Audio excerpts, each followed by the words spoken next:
300 metre सीधे रास्ते पर जोसेफ जॉगिंग करता हुआ 2 मिनट 50 सेकंड में एक सिरे ए से दूसरे सिरे बी तक पहुंचता है। तो 300 मीटर लंबा रास्ता है और जोसेफ क्या करता है कि इस रास्ते पर ए से चलता है और बी तक पहुंचता है, और ये जो रास्ते की लंबाई है वो हमारी 300 मीटर है। और ए से बी तक जाने में जो समय लग रहा है वो उसको जो समय लग रहा है वो हमारा है 2 मिनट और 50 सेकंड लग रहा है। कुल समय जो है कितना लग रहा है? 2 मिनट 50 सेकंड का समय लग रहा है। और घूमकर 1 मिनट में 100 मीटर पीछे बिंदु सी पर पहुंचता है।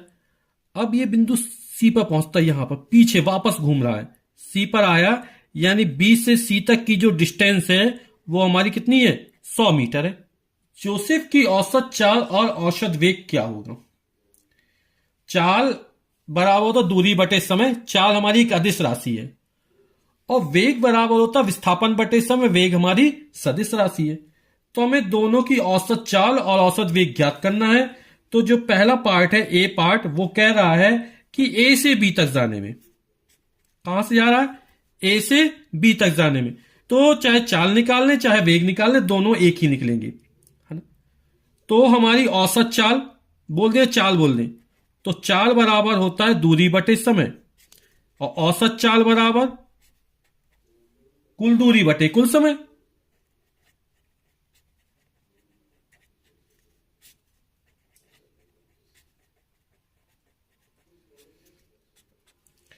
तो जो कुल दूरी है हमारी वो कितनी है? 300 मीटर की दूरी है। और यहां से ए से बी तक जाने में जो समय लगा वो 2 मिनट 50 सेकंड लग रहा है। तो हम जानते हैं 1 मिनट बराबर 60 सेकंड होते हैं, तो 60 का गुणा कर दिया और प्लस 50 इसमें हम जोड़ देंगे, तो जो हमारा निकलेगा वो 300 बटे 60 दूनी 120, 120 से 50 जोड़ेंगे तो 170। तो जो आंसर निकलेगा वो मीटर पर सेकंड में निकलेगा। तो 1 0 से 1 0 कैंसिल, ये निकलेगा हमारा 30 बटे 17 मीटर पर सेकंड। और जब भाग देंगे तो इसकी वैल्यू निकल आएगी 30, 17 एकम 17, 1.76 मीटर पर सेकंड। फिर ए से बी तक विस्थापन जो होगा वो हमारा इतना ही रहेगा, 300 मीटर। समय उतना ही है।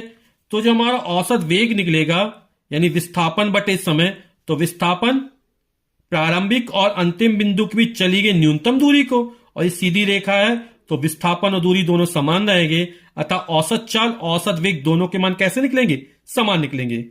जो बी पार्ट है वो कह रहा है ए से सी तक जाने में। तो ए से सी तक पहुंचे कैसे? पहले हम ए से बी तक गए हैं और फिर बी से सी तक आए, यानी कि हम सीधे लगा देंगे कुल दूरी बटे कुल समय। तो यहां पे कुल दूरी ए से बी तक जाने में कुल दूरी हमारी 300 मीटर है। फिर बी से सी तक वापस आने में कुल दूरी हमारी 100 मीटर है, बटे कुल समय। ए से बी तक जाने में जो समय लगा वो हमारा 2 मिनट 50 सेकंड है, यानी हमने निकाला था कितना? 170 सेकंड हो गया था हमारा। प्लस जब बी से सी तक हम वापस आए थे तो जो हमें समय लग रहा वो 1 मिनट था, तो 1 मिनट बाद 60 सेकंड। तो हम 300 में 100 जोड़ा हो गया 400, 17 6 23, ये 230 हो गया। 1 0 से 1 0 कैंसिल हो जाएगा, 40 बटे 23, और 40 में 23 का जब भाग करेंगे तो जो वैल्यू आएगी वो हमारी आएगी 1.739। तो ये हमारे औसत चाल इतने मीटर पर सेकंड निकल आएगी।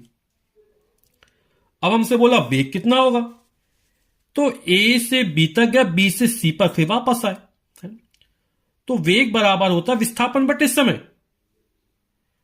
तो यहां से ए से सी तक विस्थापन, और विस्थापन जानते हैं दो बिंदुओं के बीच चली गई न्यूनतम दूरी, तो न्यूनतम दूरी हमारी कितनी है? यहां से यहां तक 300 है, ये 100 कम हो जाएगी, तो ये जो दूरी बचेगी वो हमारी 200 मीटर बचेगी।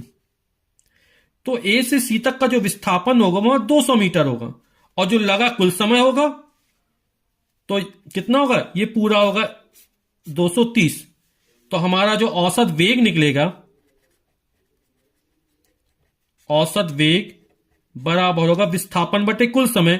तो विस्थापन की जो वैल्यू है वो हमारी 200 मीटर ए से सी तक जाने में, और जो लगा समय है वो हमारा 230 सेकंड है। 200 में 230 का भाग करेंगे तो ये निकलेगा हमारा 0.869 मीटर पर सेकेंड। यही हमारा आंसर हो जाएगा।